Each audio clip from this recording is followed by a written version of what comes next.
সরকার কই? সরকার তো নাকে তেল দিয়ে ঘুমায়। এই সরকারের বিরুদ্ধে আগে আমাদের দাঁড়াতে হবে। ফ্যাসিবাদের পরিবর্তন যদি করা হয়, আমি বলবো যে 90 ফ্যাসিবাদের কারণে এই দেশটা এখন 90 ফ্যাসিবাদের হাতে পড়ছে, এবং এরা যতদিন বাংলাদেশের ক্ষমতায় থাকবে বাংলাদেশ একবার জাহান্নামের দিকে যাবে। বিপ্লবী জনতা হয়ে গেল মব, ক্ষমতা পেয়ে গেছে তো মাদারবোর্ড সুশীলদের এখন বিপ্লবী জনতার দরকার নাই, তারা এখন নিছকই মব। এই বাঙ্গু সুশীলদের মাইন না দিলে এটা সোজা হয়। সমন্বয়কদের জানিয়ে দেন, যারা রাষ্ট্র পরিচালনা করছেন তাদেরকে জানিয়ে দেন যে তারা যেন আজকের দিনের পরে যেন।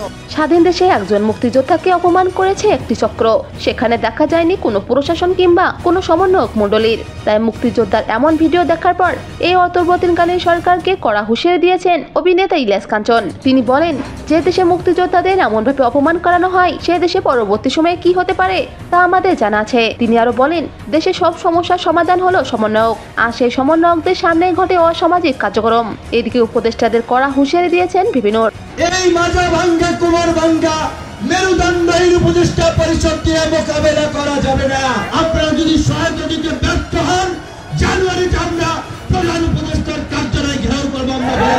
সাবধান করছি, ভালো হয়ে যান, না হলে ন্যাংটা করে আপনাদেরকে এই বাংলার জনগণ বাংলার মাটি থেকে উৎখাত করে। সুপ্রিয় দর্শক, বর্তমানে দেশের পরিস্থিতি নিয়ে আপনার মন্তব্য অবশ্যই জানান কমেন্টে।